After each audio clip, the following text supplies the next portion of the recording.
नमो अरिहन्ताणं नमो सिद्धाणं नमो आयनीयाणं नमो वज्रायाणं नमो लोई सवसाहुणं परमे शीर्षाणेवं गुणरेण विभूषणं महावीरं सम्मतरेण निलयं पैडी समुकीर्तनं वोच्छम्। पंच परमेश्वरी भगवान की, तपस्वी सम्राट आचार्य सन्मति सागर जी महाराज की, आचार्य रोहन सुनील सागर जी गुरुदेव की,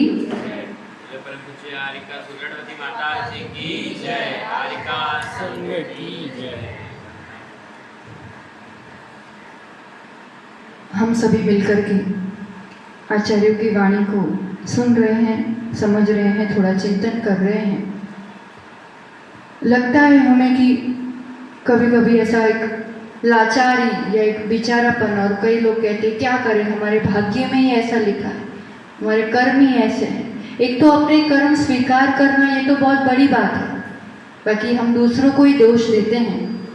पर सबसे पहली बात, कर्म हम स्वयं करते हैं और हमारे किए हुए कर्म का ही हमें फल मिलता है। इसमें दूसरे का कोई भी रोल नहीं है, चाहे भगवान हो या चाहे कोई दूसरे व्यक्ति, वस्तु, परिस्थिति हो। अब उसमें जैसा कर्म बांधा है, बांधने के बाद उसमें कुछ अंतर किया जा सकता है, उसमें कुछ बदलाव किया जा सकता है, कुछ ऊपर नीचे किया जा सकता है। ये भी बंद भी परिणामों से होता है, तो बाद में उसकी अवस्था बदल भी सकती है। वैसा का वैसा भोगना जरूरी नहीं है। कल एक अच्छे उदाहरण से अपन ने समझा था, वो नल और टंकी वाले, कि जब तक पाइप में है, टंकी में है, तब तक कुछ कर सकते हैं। तो एक और उदाहरण से थोड़ा सा इसको रिवाइज करते हुए फिर अपन आगे बढ़ते हैं। कर्मों की अपनी अपनी अवस्था है। अवस्था मतलब उस समय वो किस रूप से काम कर रहा है। स्वतंत्र कार्माण वर्गणाएं थी जो जीव के परिणामों से आत्म प्रदेशों के साथ एकमेक हो गई। अब वो कर्म कहलाएंगे। ज्ञानावरण आदि रूप से परिवर्तित हो गई, स्थिति, अनुभाग सब डिसाइड हो गया, निषेक रचना बन गई।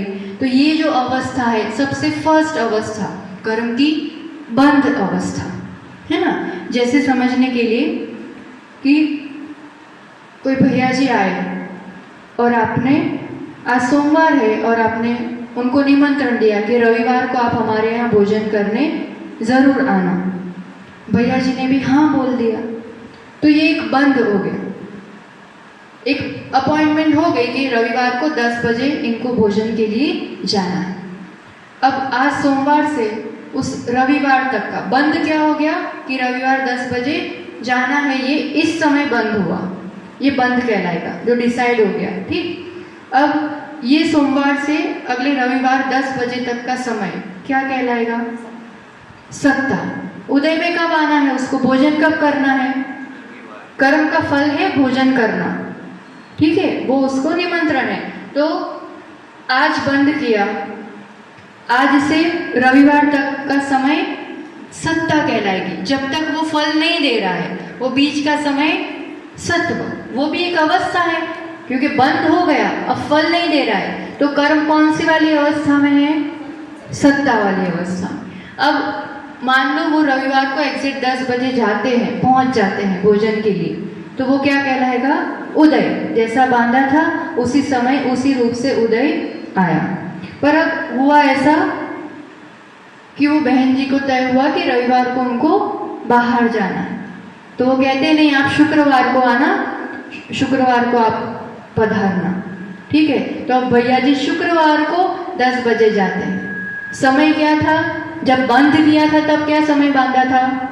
रविवार का। और अब कब आ रहे हैं वो भोजन करने के लिए? शुक्रवार। यानी जो समय, जो स्थिति बांधी थी उससे पहले आ रहे हैं। तो उस अवस्था को कहते हैं उदीर्णा। उदीर्णा मतलब उदय के समय से ही पक फलना, तो वो उदय, और समय से पहले फल दे देना, उसको क्या कहते हैं? उदीर्णा। जैसे ये निषेक रचना एक बनाई है, किसी कर्म की है, एक समय की स्थिति बंद के समय बंध गई है। अब एक समय में उसको उदय में आना है। एक आवली समय की जो निषेक रचना होती है, या जो उस स्थिति के जो निषेक होते हैं, उनको उद्यावली कहते हैं। एक आवली समय में, अब वो एक के बाद एक उदय में आने वाले हैं, एक आवली समय। और तो ये तो उदय में आने वाले हैं, अब ऊपर वाले समय में उदय में आने वाले थे, पर वो क्या हो रहा है, किसी निमित्त को पाकर के समय से पहले उदयावली में आ गए। तो ये जो कर्म की अवस्था है, जो समय से पहले फल देने की, ये क्या कहलाता है, उदीर्णा। ये सब अपन समझेंगे ना तो बहुत कुछ, ये कर्म सिद्धांत अपने आप में बहुत महत्वपूर्ण है, ये अवस्थाओं को समझना। उदीर्णा होती है। फिर मान लो भैया जी का ही मन बदल गया कि नहीं मेरे पास टाइम नहीं है, तो दूसरे भैया जी को कह देते कि भाई मेरे बदले उनने बहुत कहा है, तो मना कर देंगे तो बुरा लगेगा, मेरे बदले तो हुआ। तो गया, उसी टाइम से गया, भोजन गया, पर वो नहीं गया, तो ये क्या कहलाएगा, चेंज कर दिया उसने, बदल दिया उस व्यक्ति को, तो संक्रमण। वो कर्म प्रकृति उस रूप से फल नहीं दे रही है, वो बदल करके साता असाता भी हो सकती है। इतना अपने परिणामों में बल है कि असाता साता रूप भी हो जाए, साता असाता भी हो जाए। कर्म प्रकृतियों का आपस में जैसे मूल प्रकृति है कि ज्ञानावरण है वो दर्शनावरण नहीं बन जाएगी, मोहनीय है वो आयु बन जाएगी, ऐसा नहीं होगा। कोई एक कर्म प्रकृति का आपस में जो उसकी उत्तर प्रकृतियां हैं उसमें चेंज हो सकता है परिणामों के बल पर। जैसे नरक गति, तिर्यंज गति, अभी कोई भी गति का बंद कर रहे हैं अपन, बंद तो किसी का भी हो रहा है। अब यहाँ से अपन स्वर्ग गए, देव आयु पाई, है ना, तो देवगति नाम कर्म का उदय चल रहा होगा कंटिन्यूस, और बंद तो अपन ने सब गतियों का किया है। तो अब वो कैसे होगा, बाकी की गति का अगर टाइम आ गया, उसका टाइम पीरियड स्थिति ऐसी बांधी थी कि देव पर्याय में उसका स्थिति टाइम आ गया उदय का, तब वो नरक रूप में कि तिर्यंश रूप में तो उदय में नहीं आ सकती, तो क्या हो जाएगा, वो देव गति रूप चेंज होके उदय में आएगा। ये द्रव्य क्षेत्र काल भाव की अपेक्षा से उदय आता है। उदय में ये बहुत महत्वपूर्ण रोल प्ले करता है। आप किस क्षेत्र में हो, आप किस द्रव्य मतलब किस पर्याय में हो, कौन सी इंद्रिय वाले जीव हो, कहाँ पर हो। तो अब एक इंद्रिय, दो इंद्रिय, तीन इंद्रिय, जाति तो सभी बंध रही है, पर वो जब फल देने का समय आएगा तो उस समय आप जिस अवस्था में हो वो उस रूप चेंज होकर के उदय में आता है। कितनी साता बांधी होगी, नरक जाएंगे तो वो असाता रूप चेंज होके ही उदय में आएगी, है ना। तो बंद अमुक प्रकार से हो जाता है, परिणामों के हिसाब से स्थिति बंद हो जाता है, पर जब उदय का समय आता है तब द्रव्य क्षेत्र काल भाव की अपेक्षा वो चेंज होके भी उदय में आ सकता है। तो ये क्या हो गया, संक्रमण, चेंज। फिर अब भैया जी तो 10 बजे पहुंच गए, है ना, रविवार को, पर अभी पूरी रसोई नहीं बनी, पूरी वो सब बनाना, थोड़ा मालपुआ बनाना बाकी है। तो क्या करते हैं, वो अंदर से थोड़ा इशारा कर देते हैं और भैया जी घर वालों के साथ थोड़ी धार्मिक चर्चा करने के लिए बैठ जाते हैं। मतलब उस समय भोजन नहीं किया, समय को टाल दिया। तो ऐसे ये क्या हो गया, उपशम। मतलब उस समय कोई एक फिक्स समय है, उस समय कर्म को उदय में नहीं आने दिया गया, वो अपने परिणामों के बल पर, एक ऐसी विशुद्धि के बल पर किया जाता है कि कर्म का उदय को असंभव कर देना, उसको उदय में नहीं आने देना, उसको फल नहीं देने देना। तो ये क्या स्थिति है, उदय का अभाव। उपशम मतलब हम अभी तक समझते क्या है, और ठीक ही है कि दबाना, दबाना ऐसा कहते हैं ना, तो कर्म दबेंगे कैसे, दबाना मतलब उसको उदय में नहीं आने देना। उपशम की ये परिभाषा फिट रखना दिमाग में। कर्म के उदय का अभी सत्ता में है, कर्म खत्म नहीं हुए हैं, पर उपशम के समय ऐसे हैं कि जैसे कर्म है ही नहीं, उदय का अभाव कर देना, ये उपशम। ठीक है। अब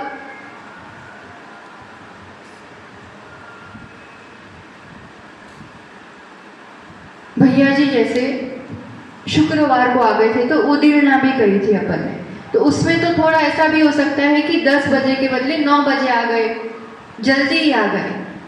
पर उसमें ऐसा है कि स्थिति और अनुभाग दोनों जिसमें कम होते, जैसे शुक्रवार को आने का बोला कि शुक्रवार को आना और मैं हल्का भोजन करूंगा, अष्टमी है तो मैं बिना अनाज का भोजन करूंगा, या कुछ भी बोल दिया, तो स्थिति भी घट गई, पहले भी बुला दिया, अनुभाग भी घट गया कि पूरा भोजन करने का बोला था, उसके बदले थोड़ा सा करके जाएंगे, कोई एक चीज लेकर के जाएंगे, ऐसा। तो कर्म जब बांधा है तो उसकी स्थिति भी कम हो सकती है, उसका अनुभाग भी कम हो सकता है, दोनों रूप से। पाप कार्य करेंगे तो पुण्य का स्थिति अनुभाग कम होती है ना। अभी पाप कार्य खूब कर रहे हैं तो अच्छा पुण्य बांध के आए हैं तो भी पूरा नहीं भोग पाएंगे। और मान लो पाप पहले हो चुका है और अब शुभ परिणाम है, अच्छी विशुद्धि है, तो पहले के किए हुए पाप भी स्थिति अनुभाग घट सकता है। ये बहुत बड़ी अचीवमेंट है। श्रेणिक राजा का उदाहरण सबके सामने है। 7वें नरक का बंद किया था, बंद हो गया, अब सत्ता में नरक आयु पड़ी है, 7वें नरक की 33 सागर की आयु। अब उसमें आयु नहीं बदल सकती, कुछ सिद्धांत काम करते हैं इसमें, आयु चेंज नहीं होगी, पर सम्यक दर्शन की विशुद्धि के बल पर क्या किया, अपकर्षण किया। स्थिति भी 84,000 वर्ष हो गई पहले नरक की, तो अनुभाग भी कम हुआ और स्थिति भी कम हुई, तो ये क्या कहलाएगा, अपकर्षण होना। इसका उल्टा भी होता है, उत्कर्षण भी होता है। उत्कर्षण यानी स्थिति और अनुभाग का बढ़ जाना, दोनों रूप में, पाप प्रकृतियों में भी हो सकता है, पुण्य प्रकृतियों में भी हो सकता है कि उसका फल बढ़ता गया। संक्लेश ज्यादा बढ़ाते जाएंगे किसी कर्म के उदय में, तो फिर वो कर्म बहुत लंबे समय तक और बढ़ता जाएगा, बढ़ता जाएगा। और पुण्य में भी लेंगे तो अकृत पुण्य का और उसका उदाहरण आता ही है कि जरा सा पुण्य किया था पर विशुद्धि के बल पर और बढ़ाता गया तो लंबे समय तक आगे फिर फल दिया। दोनों में लगाना इस चीज को। तो इतना ध्यान में आया विषय। कर्म का बंध होता है, जब तक उदय नहीं होता है सत्व होता है, समय के पहले उदय में आया तो उदीर्णा, प्रकृति चेंज होके उदय में आया, उस रूप फल नहीं दिया तो संक्रमण, उस समय उदय में ही नहीं आया बिल्कुल जिस समय आना चाहिए था, अभाव टोटल, तो उपशम। फिर स्थिति अनुभाग घटना, अपकर्षण, बढ़ना, उत्कर्षण। और अब इन्हीं में से कुछ कर्म बंध के टाइम ऐसा तय हो जाता है परिणामों के बल पर, जैसे कोई देवशास्त्र गुरु का विनय, या इस रूप से जो बड़े भारी कर्म होते हैं ना, अवर्णवाद होता है जिन धर्म का या सच्चे देवशास्त्र गुरु का, तो कहते हैं तुम तो जैसे बंधे हो भाई ऐसे ही उदय होगा, ऐसे ही फल भोगना पड़ेगा, तुम चाहो तो वो बाद में तुम कुछ भी कर लो वो बदलेंगे नहीं। तो जो समय से पहले उदय में नहीं आ सकते, चाहे तुम कुछ कर लो और वो चेंज नहीं होगी प्रकृति, तो निधति कहलाती। निधति में उदीर्णा भी नहीं हो सकती और संक्रमण भी नहीं हो सकता। जिस कर्म में बंद के टाइम ऐसा डिसीजन हुआ है वो क्योंकि उस रूप से बंधे होंगे तो निधति बंद होता है, तो उसका तुम संक्रमण और उदीर्णा नहीं कर सकते।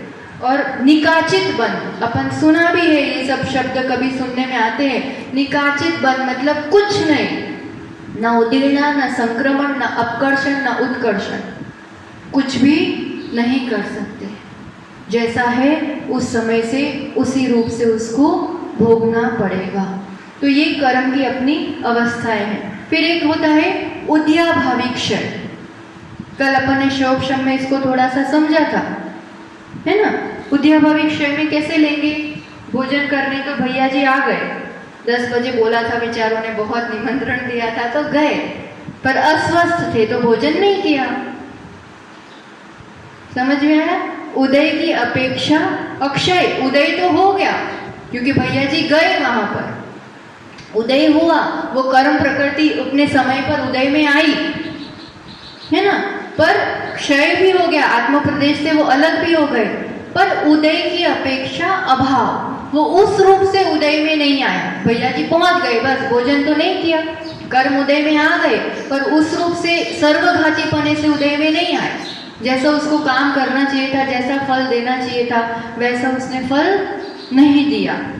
तो ये उद्याभावी क्षय, उदय की अपेक्षा, उस रूप से उदय की अपेक्षा भाव, जिस रूप से फल देना चाहिए था उस रूप से नहीं दिया।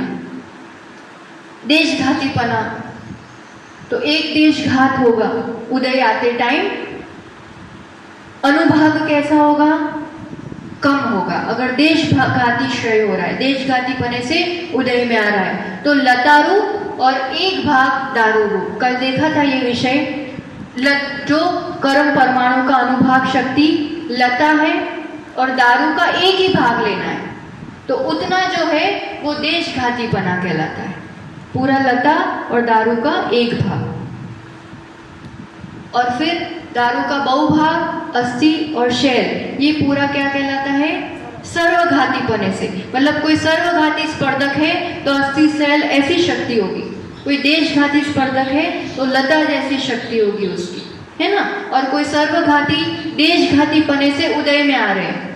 बंध के टाइम कैसे थे? सर्वघाती। अब उदय में कैसे आ रहे हैं? देशघाती पने से। मतलब ऐसे कुछ टाइप के परमाणु थे, अनुभाग शक्ति घट करके परमाणु नहीं बदल जाएंगे। क्या होगा? उस परमाणु की खाली अनुभाग शक्ति कम होके उदय में आएगी, लता रूप होकर के उदय में आएगी। तो ये देशघाती पने से और सर्वघाती पने से इस रूप से उदय और ये कर्म की अवस्थाएं रहती हैं। उसी समय आएगा प्राय करके।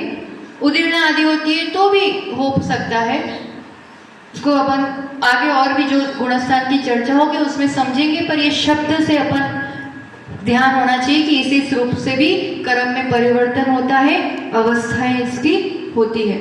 और कल जो प्रश्न पूछा था उसका थोड़ा चिंतन किया।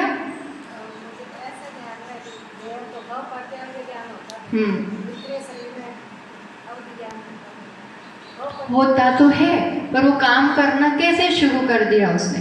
जन्म से होता है, खुद से ही होता है, पर ये आत्मा में और ये कर्मों में कुछ उतार चढ़ाव होता होगा ना। तो समझने के हिसाब से अपन ने क्षयोक्षम का विषय थोड़ा सा कल लिया था देशघाती में, तो एक बार फिर से रिपीट कर दे रहे हैं कि जब कर्मों में बंटवारा होता है ना। भैया जी सुन लेना, अभी कल का विषय है और इम्पोर्टेंट है ना। प्रकृति दो प्रकार से, एक सर्वघाती प्रकृतियां भी होती है, देशघाती प्रकृतियां भी होती है। सर्वघाती प्रकृति यानी वो गुण का पूरा घात करना है उसका, है ना। तो उसमें जो होंगे सर्वघाती स्पर्धक ही होंगे। जब कर्मों में परमाणुओं का बंटवारा हुआ ना, 8 कर्म में बंटवारा हुआ, फिर मोहनीय को कुछ मिला, ज्ञानावरण को कुछ मिला। अब ज्ञानावरण को भी उसके पास थोड़ी रखना है। मति श्रुत अवधि मना पर्य केवल जो पूरे 5 बंध रहे हैं, तो उन 5 में बंटवारा करना है। तो उस बंटवारे के समय ऐसा नियम है कि वो तब सर्वघाती और देशघाती उस रूप से उस द्रव्य का बंटवारा होता है, अनुभाग शक्ति के हिसाब से।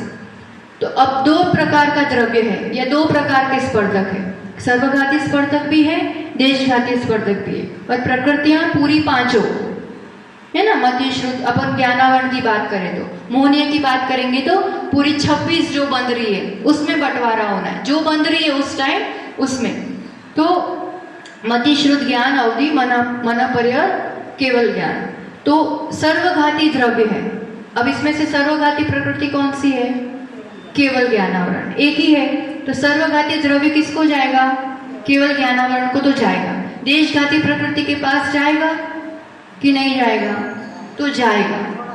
देशघाती प्रकृतियों को भी मिलता है सर्वघाती द्रव्य, और सर्वघाती द्रव्य को तो मिलता ही मिलता है, ठीक है। तो सर्वघाती प्रकृतियों के पास सिर्फ सर्वघाती स्पर्धक जाएंगे, कारण उसको सर्वघाती रूप से ही काम करना है।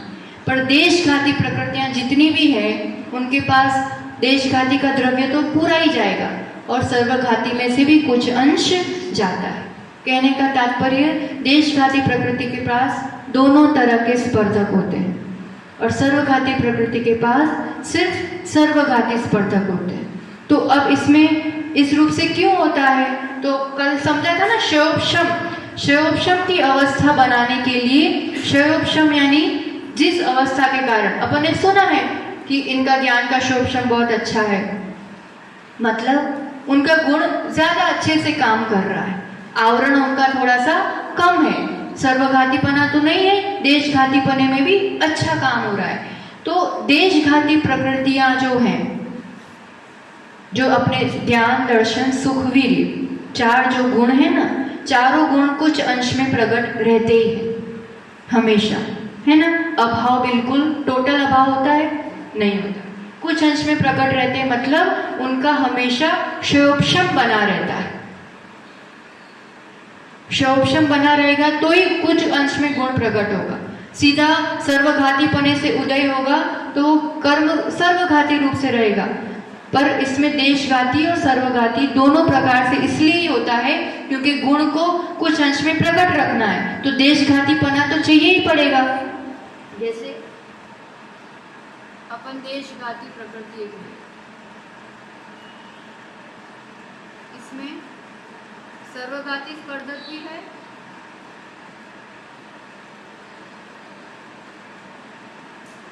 और देशघाती।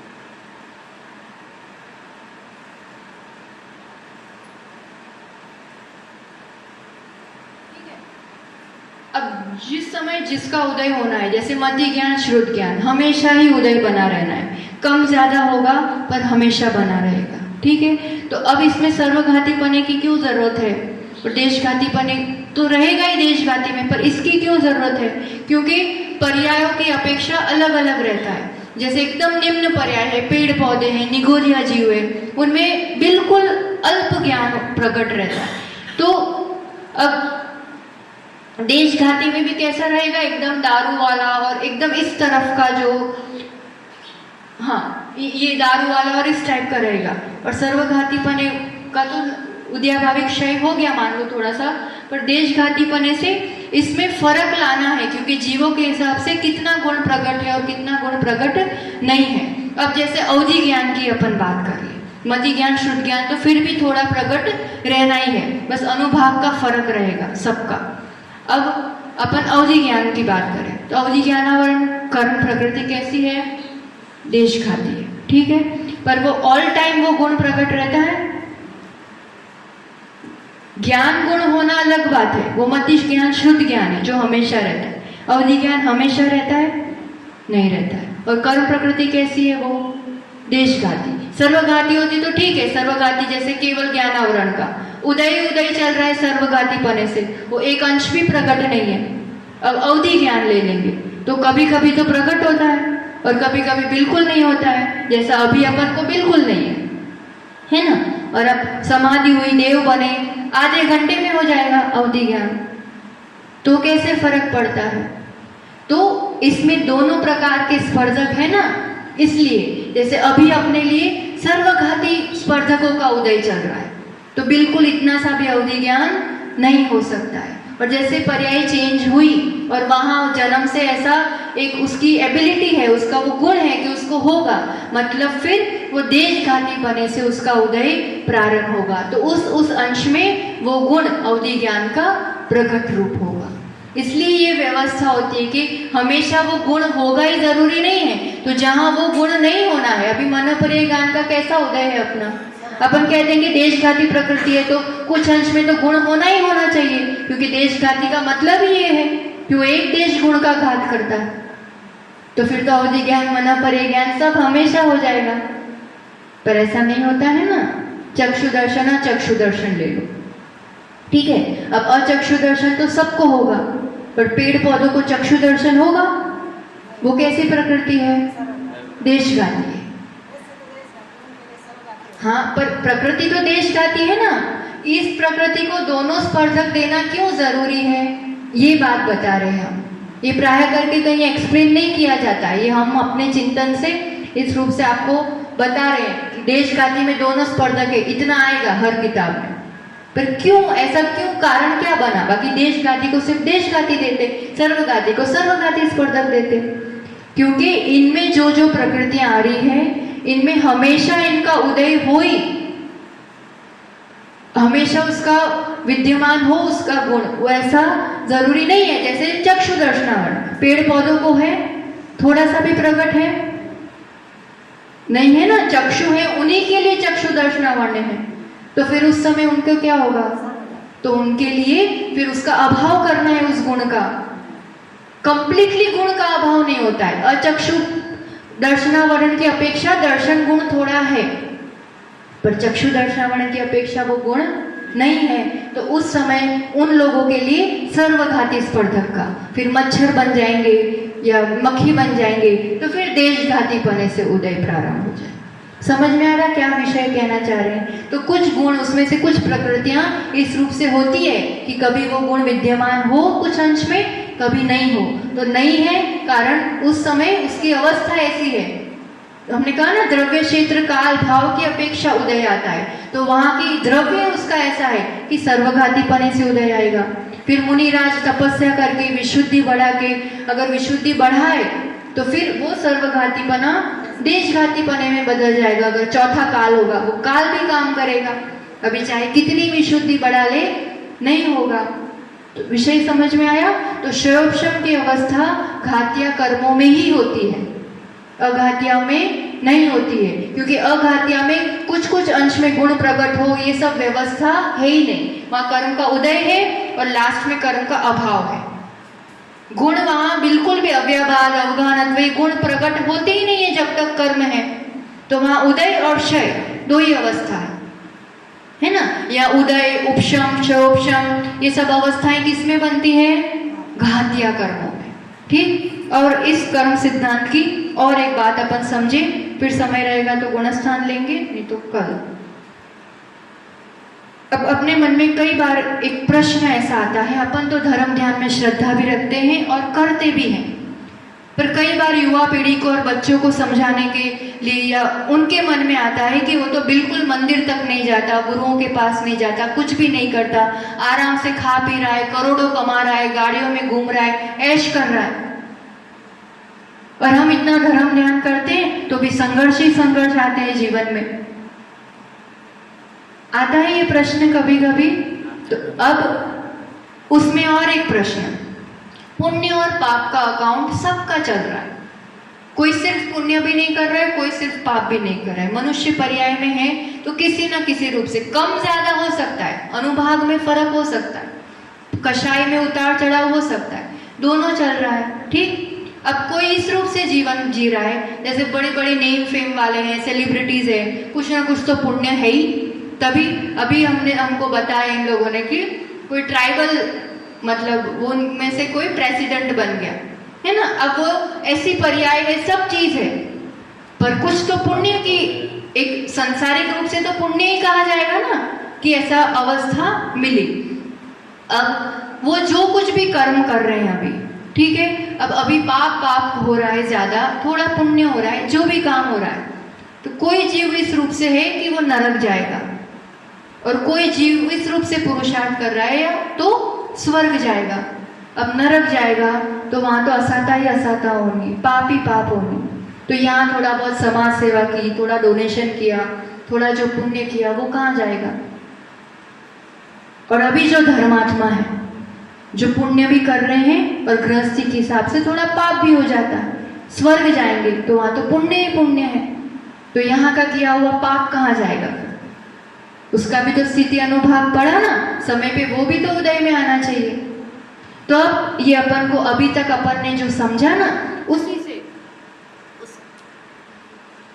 तो इसमें अब समझने वाली बात है, जो अपन ने यही समझा है ना, उसी में से अपन को उत्तर मिल जाएगा, है ना। दो तरह से देखो। अब सपोज अपन पहले कोई वैसे जीव का देखो, जैसे सेलिब्रिटीज है या कोई भी है जो ज्यादा धर्म आचरण नहीं करता। सेलिब्रिटी के अपने में भी बहुत ऐसे हैं जो नहीं समझ पा रहे धर्म की कीमत, पूर्व का पुण्य भोग रहे हैं आराम से। तो उनमें जो पाप क्रिया होती है ना, जो भोग विलास हो रहा है और जिस रूप से व्यसन वाला जीवन होता है, तो पाप कैसा बन रहा है उनका? अधिक कषाय से, है ना। पाप जो बन रहा है वो अधिक अनुभाग, अधिक स्थिति वाला बन रहा है। और पुण्य जो थोड़ा बहुत डोनेशन कर दिया, चैरिटी कर दी, वो कैसा हो रहा है? थोड़ी, मतलब कम उसका बन रहा है ना। तो अब पाप की स्थिति अनुभाग लंबी, स्थिति अनुभाग लंबी बनेगी तो आबाधा भी बड़ी होगी। आबाधा बड़ी होगी तो अब वो उदय में तो आएगा, पर अभी के अभी तो उसका फल नहीं दिखेगा कि इतना ऐसा कर रहा है तो उसको फल मिल जाएगा। तो ये आबाधा और ये सब समझना कितना जरूरी है। बड़ा पाप हो रहा है, बड़ी स्थिति बन रही है, बड़ी आबाधा, नरकों में जाके आराम से उदय में आएगा, है ना। अब पुण्य जो है, पुण्य कहाँ जाएगा उसका? तो अभी छोटा छोटा पुण्य हो रहा है, तो एक तो उसकी स्थिति ऑलरेडी कम पड़ रही है। तो हो सकता है अभी के अभी 2-4 साल में भी उदय आता जाए, उसका नेम फेम और ही बढ़ता जाए, शोहरत और ही बढ़ती जाए, क्योंकि थोड़ा पुण्य तो हो ही रहा है उसका, है ना। और तो और जो बाद में भी पुण्य उदय में आने वाला है, कर्म का अकाउंट बहुत परफेक्ट बैलेंस करता है, ये स्व संचालित पूरी सिस्टम है। अब बाद में उसकी नरक आयु बंद गई है, वहां पर अब वो काम नहीं आने वाला है, साता वगैरह, तो वो सब क्या होगा, उदीर्णा हो जाएगी। उदीर्णा होगी, इसी भाव में उदय में आती जाएगी। तो लगता है वो इसका तो इतना बढ़ता ही जा रहा है, बढ़ता ही जा रहा है, पर बढ़ता नहीं जा रहा है, खत्म होता जा रहा है। तो पुण्य बढ़ता दिख रहा है, तो कहीं ना कहीं वो बाद में आने वाला अभी का भी उदय में आ रहा है, क्योंकि स्थिति कम है, बाद वाले की उदीर्णा भी हो रही है, तो वो चीज बढ़ती दिखती है। पर ये सिद्धांत श्रद्धान रखो कि पापी जीव का कभी भी ऐसा इस रूप से अपन कभी उनको एक आदर्श मान लेते हैं, आज की युवा पीढ़ी उन्हीं को फॉलो करने लगती है और उन्हीं के लिए एक श्रद्धान बना लेती है। तो कर्म सिद्धांत बताता है कि जो जैसा करेगा उस हिसाब से ही उसको फल मिलना ही है। अब बात आई धर्मात्मा की, तो धर्मात्मा पाप कदाचित करेगा, पर कैसा करेगा, कम करेगा, कम स्थिति अनुभाग वाला, तो वो अभी के अभी उदय में आएगा। और पुण्य कैसा करेगा, बड़ी स्थिति, अगर निर्मलता है, विशुद्धि है, श्रद्धान सही है, बड़ी स्थिति अनुभाग वाला, तो आबाधा उसकी भी तो लंबी पड़ेगी, तो वो अभी की अभी उसका फल तुरंत के तुरंत नहीं दिखेगा। और धर्मात्मा के जीवन में संघर्ष रहेगा ही रहेगा, और संघर्ष है तो समझ लो कि आप राइट पाथ पे हो, आप सही मार्ग में चल रहे हो, है ना। कारण अभी का पाप भी अभी खत्म करना है, और बाद में आने वाला पाप भी अभी उदीर्णा हो के उसका बैलेंस खत्म करना है। कोई दीक्षा नहीं लेता है तब तक उसका आराम से चलता है ना, और दीक्षा लेने के बाद दूसरे दिन तीसरे दिन से अंतराय शुरू हो जाता है। अब क्या उसका उसी समय आना था उदय, ऐसा कुछ है क्या। दीक्षा ली है, तपस्या स्वीकार की है, चैलेंज किया है कर्मों को, अब उसको उतने में पुण्य तो खूब बड़ा बड़ा हो रहा है उसका, पर जो खुद के ही कर्म है उसको भी तो फिनिश करना है। तो ये अंतराय कर्म आदि उदीर्णा प्रारंभ हो जाती है। जो जितनी तपस्या करता है उसकी उतनी अधिक पाप कर्मों की उदीर्णा होती है। तो वो भी अब वो समता रखेगा, तो वो उदय में आके वो फिनिश हो रहा है, ये बैलेंस बढ़ता जा रहा है पुण्य का। तो इस रूप से ये अकाउंट क्लियर होता जाता है। इसलिए संघर्ष से, ऐसी परिस्थितियों से या थोड़े उतार चढ़ाव से कभी भी श्रद्धा डिगाना नहीं चाहिए। या बाधा, उदीर्णा, अपकर्षण, उत्कर्षण, ये चीजें हमें समझ में आती है। अपकर्षण, कुछ भूल हो भी गई तो आलोचना पाठ, प्रतिक्रमण, इन सब चीजों से क्या होता है, अपकर्षण होता है बहुत ज्यादा। और वही बात को अपन रिपीट करते रहे, इसने ऐसा किया, इसने ऐसा किया, इसने ऐसा किया, तो क्या होगा, उत्कर्षण होगा वो और लंबे समय तक। इसलिए इन सब अवस्थाओं को समझ के अब इस कर्म सिद्धांत के साथ अपन इसको समझने के साथ, है ना, तो अब कर्म तो लगे ही हुए हैं और कर्म रहने ही वाले हैं। कब तक रहेंगे, जब तक अपन चाहेंगे। अपन ने चाहा है तब तक कर्म है, और एक बार डिसाइड कर लेंगे कि अब इनसे मुक्त भी होना है तो वो मार्ग भी प्रारंभ हो जाएगा। तो जो अभी की अवस्था है और उससे मुक्ति तक की अवस्था की, कर्म रहित होने की अवस्थाओं को इसमें एक गुणस्थान की श्रेणियों में इसको विभाजित किया है। गुणस्थान, गुण मेरी अपनी आत्मा के, पर वो गुण अभी क्यों प्रकट नहीं है, क्यों नहीं है, मैं आत्मा। और कर्म क्यों प्रकट नहीं है, कर्म के कारण। अभी तक यही तो समझा, मेरे अपने गुण, पर उन गुणों की शक्ति प्रकट नहीं है, कारण आवरण, कर्म, ठीक है। तो अब कर्मों के कारण किस रूप से अवस्था बनती है, गुणस्थान, यानी इस आत्मा के गुणों के प्रकट होने के स्थान। एक एक के बाद स्टार्टिंग कहाँ से होता है जीव का, फिर किस रूप से गुण प्रकट होते जाते हैं, मतलब कर्म हटते जाएंगे तो गुण प्रकट होते जाएंगे। तो कितने स्टेजेस है, गुण तो अनंत है, पर फिर भी उस अपेक्षा से उसको 14 श्रेणियों में, 14 सीढ़ियों में बांटा गया है। अभी मेरा स्टेटस क्या है, मैं कहाँ हूँ, कितनी दूरी पर हूँ, कितना और चढ़ना है, कितना बाकी, ये सब ख्याल आता है गुणस्थानों के माध्यम से। तो गुणस्थान अपन नाम आज कर लेते हैं और जीव कांड अगर किसी के पास हो मोबाइल में देख लें या जैसे भी, तो उसमें पहला अधिकार गोमटसार जीव कांड का गाथा नंबर 8 से अपन प्रारंभ करेंगे। तो उसमें से गाथाएं भी देखते जाएंगे और फिर पूरा विषय भी समझते जाएंगे। तो ये 14 सीढ़ियाँ और नाम इसमें क्या किस रूप से है, तो इन सभी कर्मों का राजा या सभी कर्मों को संचालित करने वाला कर्म कौन सा, मेन मोहनीय कर्म। 8 कर्मों में सबसे बलवान और चढ़ाई के श्रेणी में भी सबसे पहले उसी को जीतना पड़ता है और उसी के आधार पर सभी होता है। इसलिए मोहनीय कर्म के आधार पर गुणस्थान की परिभाषा लिखनी हो तो मोह और योग के माध्यम से, मोह और योग के माध्यम से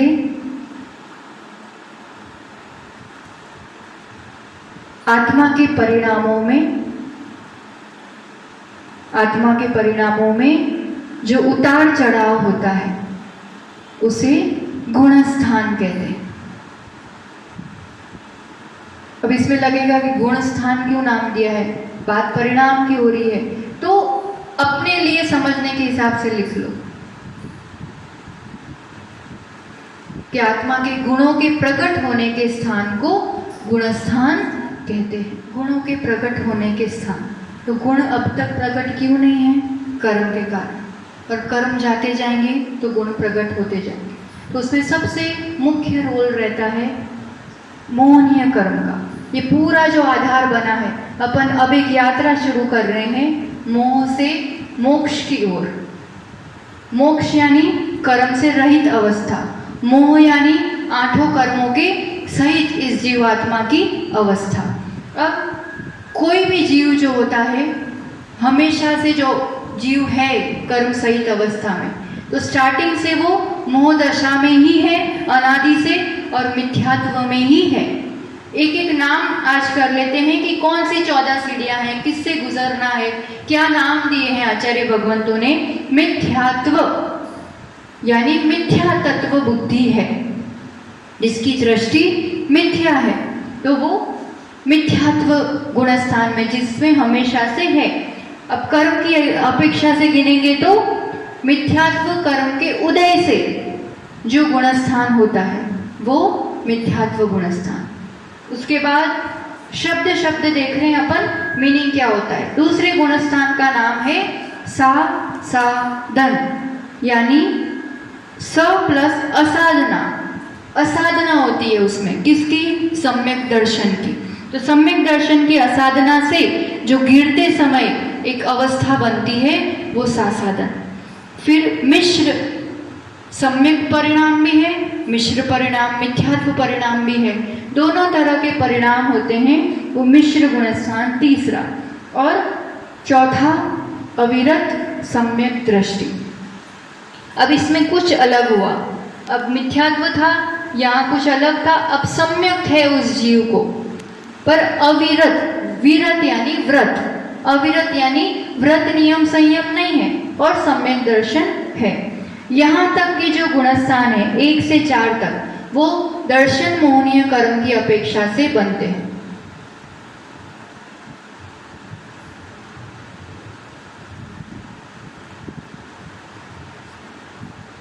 मोहनीय कर्म 2 प्रकार से, दर्शन मोहनीय, चारित्र मोहनीय। पहले जो रोल होता है वो दर्शन मोहनीय का है और उसी के आधार पर गुणस्थान बनते हैं।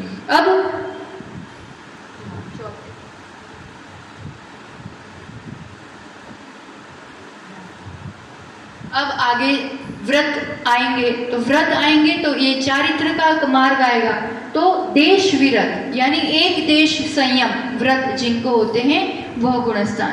फिर प्रमत विरत, विरत हैं, व्रत पूरे हैं पर प्रमाद सहित, कुछ प्रमाद सहित है, और उसी के आगे अप्रमत, पूरे व्रत नियम संयम है, प्रमाद रहित। ये सब किसकी अपेक्षा बन रहे हैं अब गुणस्थान, चारित्र मोहनीय की अपेक्षा। एक एक कर्म जीतते जाएंगे, एक एक गुण प्रकट होता जाएगा। फिर अपूर्वकरण, अपूर्वकरण मतलब जिसके पहले हुए ही नहीं है, उस रूप के परिणाम। अपूर्व शब्द अपन लेते हैं ना, पूर्व में हुआ ही नहीं है, उस टाइप की विशुद्धि, उस टाइप के परिणाम। और अनिवृत्तिकरण, निवृत्ति यानी भेद, अनिवृत्तिकरण यानी अब यहाँ से परिणामों में कोई भेद नहीं है। यहाँ तक बहुत तारतम्यता थी, कम ज़्यादा, किसी का कुछ हो सकता है, किसी का कुछ। अब इसमें यहाँ से एक से परिणाम शुरू हो जाते हैं सब जीवों के। अनिवृत्तिकरण। फिर सूक्ष्म सांप्राय, सांप्राय यानी कषाय। अब कितनी कषाय बाकी है? सूक्ष्म, थोड़ी सी, जरा सी। फिर उपशांत मोह, मोह को पूरा शांत कर दिया, उपशम कर दिया। क्षीण मोह, खत्म, अभी यह अवस्था हो गई जहाँ मोह खत्म हो गया है। और फिर उसके बाद संयोग केवली, अरिहंत भगवान बन गए, संयोग केवली। और यहाँ तक योग है पूरे में, योग यानी मन वचन काय, तीनों यहाँ तक है। और फिर अयोग केवली, योग भी नहीं है। इसलिए योग और मोह के आधार पर, अभी परिभाषा में क्या बताया था? योग और मोह के आधार पर। यहाँ तक दर्शन मोहनी आधार बना, यहाँ से यहाँ तक चारित्र मोहनी आधार बना। अब ये दो गुणस्थान किस आधार पर बने? योग के आधार पर, क्योंकि मोह तो चला गया, तो फिर मोह, इसलिए दोनों शब्दों को लिया है। यहाँ तक चारित्र मोह,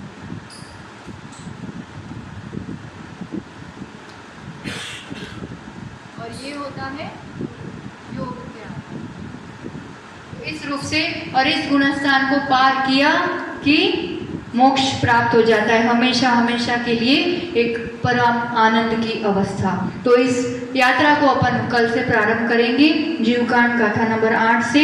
उसकी परिभाषा, नाम, लक्षण, गुण, कैसे क्या अवस्था, ऊपर चढ़ाई कैसे करनी पड़ती है। ये चढ़ाई पाँवों की चढ़ाई नहीं है, परिणामों की चढ़ाई है। ये सीढ़ियाँ दिखती नहीं है, अदृश्य सीढ़ियाँ हैं, और परिणामों के बल पर ये चढ़ाई होती है। तो कैसे हम निर्मलता अपने जीवन में बनाए, कर्म सिद्धांत को जो भी सुना हम उस पर श्रद्धान बनाए और अपने जीवन में कर्मों का हम सुधार करें, निर्मलता बढ़ाए। इसी भावना के साथ जिनवाणी स्तुति करते हैं। जिनवाणी के ज्ञान से सूझे लोकालोक, सो वाणी मस्तक नमो सदा देत हूँ दो। हे जिनवाणी भारती तो है जपो दिन रैन, जो तेरा शरणा गए सो पावे सुख चैन। नौबार नमोकार। द्वादशांग में जिनवाणी माता की जय। आचार्य भगवान सुनील सागर जी गुरुदेव की जय।